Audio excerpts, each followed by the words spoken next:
রমাদান পাবো তার কোনো গ্যারান্টি নেই।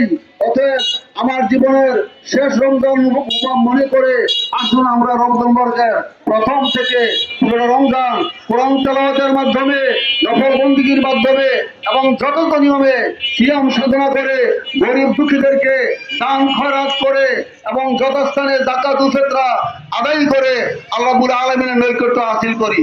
আল্লাহ রাব্বুল আলামিন আমাদেরকে সার্বিক জীবনে পবিত্র কোরআন এবং সহিহ হাদিস ভিত্তিক জীবন পরিচালনা করার তৌফিক দান করুন। আল্লাহ রাব্বুল আলামিন আমাদেরকে রমজান মুবারকের সে মাহাত্ম্য, সে বরকত আমাদেরকে দান করুন। আমাদের এই উপজেলাবাসীকে আল্লাহ রাব্বুল আলামিন সারা বাংলাদেশের মধ্যে একটা মডেল ইসলামী উপজেলা হিসেবে কবুল করে নিন। আমাদের বাংলাদেশকে আল্লাহ রাব্বুল আলামিন সারা বিশ্বের মধ্যে একটা ইসলামী শ্রেষ্ঠ রাষ্ট্র হিসেবে কবুল করে নিন। আমাদের সরকার থেকে শুরু করে সমস্ত মুসলিম ভাই বোনদেরকে আল্লাহ রাব্বুল আলামিন পবিত্র কোরআন ও সহিহ ভিত্তিক জীবন পরিচালনা করার তৌফিক দান করুন। আল্লাহ রাব্বুল আলামিন আমাদের রমজান মুবারককে কবুলযোগ্য করে দিন। আমি সকলকে আন্তরিক মুবারকবাদ জানিয়ে আহলে সুন্নাত বাংলাদেশের পক্ষ থেকে আমার আলোচনা এখানে শেষ করছি। আকুলু কাওলি হাযা আস্তাগফিরুল্লাহ লি ওয়া লাকুম ওয়া লিসাইরিল মুসলিমিন।